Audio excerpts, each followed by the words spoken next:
I'm Tianli Zu. I'm an artist. I was born in Beijing, China. I've been in Australia about 26 years now.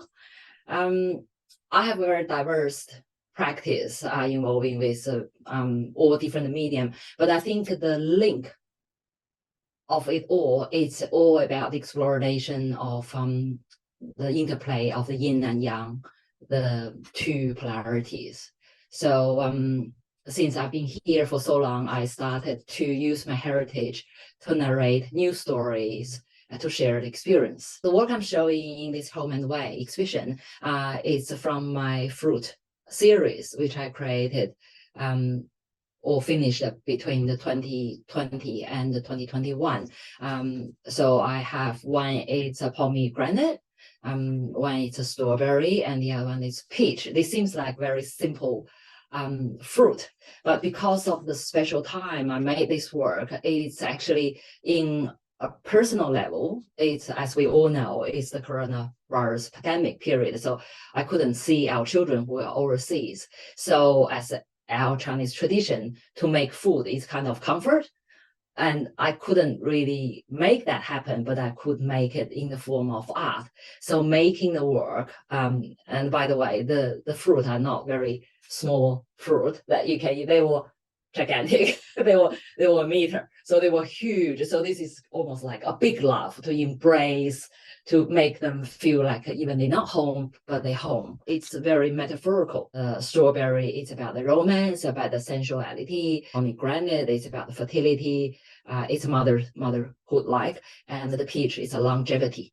So everything I have created, in a sense, they're personal, but also in another sense, I thought it could be a global concern, so which lead to my recent years' work. So it's about our relationship with nature, and especially this work, as I'm saying, it's a comforting of me connecting with children, but it's also expressing my concerns about the future, about our children's future, and especially with this constant conflict between the man-made and the future, and the nature, and about the environment. So this is an ongoing exploration, even in a very simple form. But I mean, fruit is great. If you look at the Instagram, most of people post images of food. So I was drawing in this conversation to make people can relate to their own experiences through simple things. But of course, my cut has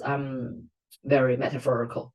So if you look at it, you have to visit the work at the gallery. You can't just see on the thing. You got to be in that space to experience this, and you can feel they actually not static. They were breathing. The fruit actually has a life. Either the strawberry is more radiant in the shape of from the center, or the pomegranate is the very obviously of the play between the yin and yang, the dark and the shadow, and they have the motifs of the universe, of oceans, of the water. So they were not conventional ideas about the fruit. So when you're talking about this fruit, but actually this one embedded with many multiple layers of our culture and the universal cultures as well. So and it's all cut by hand, and it's one piece. It's like life that you can lift it and you can gently put it down. So one continuous cut. The idea about the materials, about the method of making work, it's like I do paper cuts, but normally I say to cut out because I work with different materials. The cutout, of course, varies, depends on the material. For this work, it's hand cut on mulberry paper.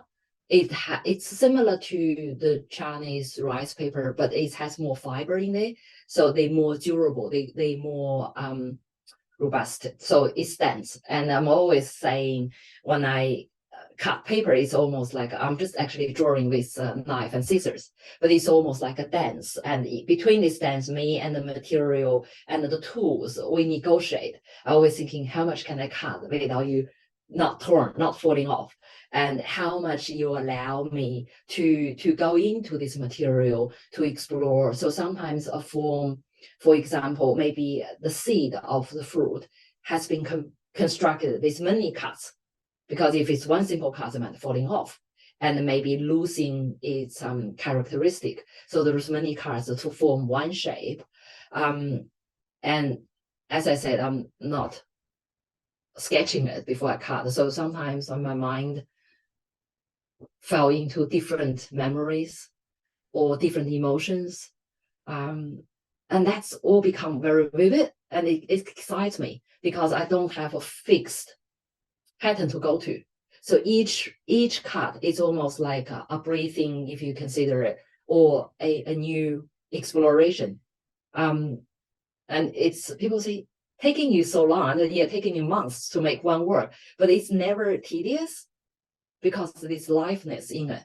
And after I cut it, I painted with the watercolor. It's a Chinese watercolor. These three in the series, peony red. And also I cut it, I painted with many water diluted into it. So I painted, I want to show the very subtle variations of the painting. So it's really synced in. So I painted about 15 or sometimes 20 times on both sides. So the resonance, the paint start to sink in, and it's not very obvious. It's resonates with the Chinese character. It's not really obvious, but it's within. And that kind of very shimmering color, not even, but from distance they are same. I think it's rather matches what this cut is about. And it's about how I explore or my understanding of this Chinese aesthetic or the philosophical ideas behind it. So subtle, but never the same. About me and the paper cutting, this one could be going back to when I was 6 years old, that my grandmother first showed me how to do paper cutting. Because China during that time was very chaotic and very poor. So she said, anything you want, if you can't have it, you can cut it. So it's a comforting for the heart, and also it's a realization and it's a freedom creating me to be away from that period.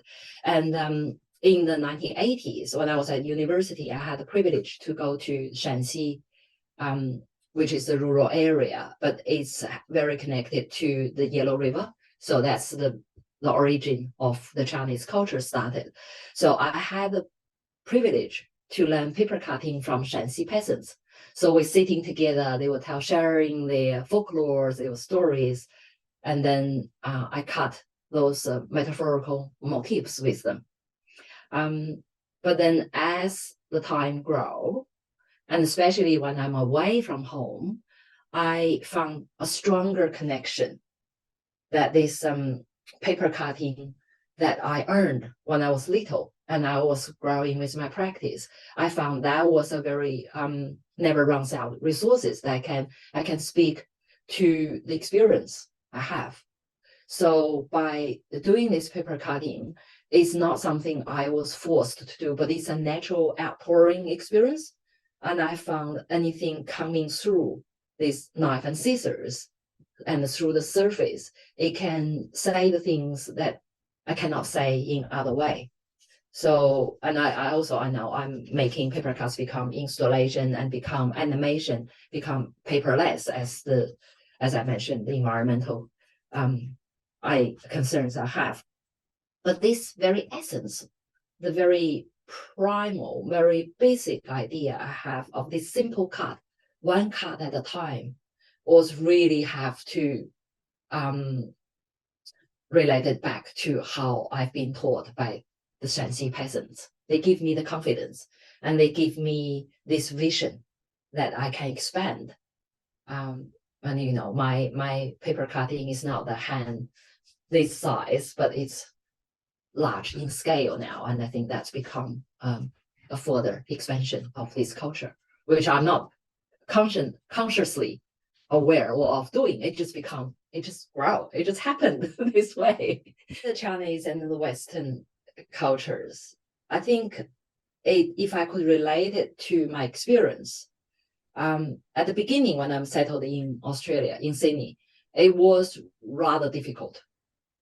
You see two parts and they constantly in conflict. They constantly opposing each other. I guess as I'm staying here longer and also growing older, that you meant to gain more experience, I started to realize that actually they're not in competition.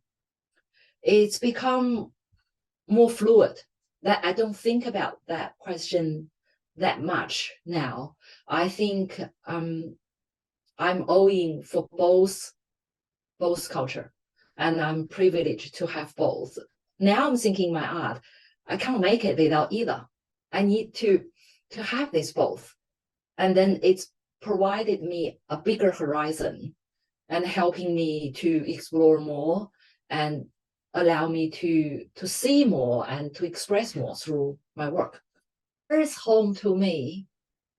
It's probably always going to be a question, and I'm always preparing to welcoming new answers.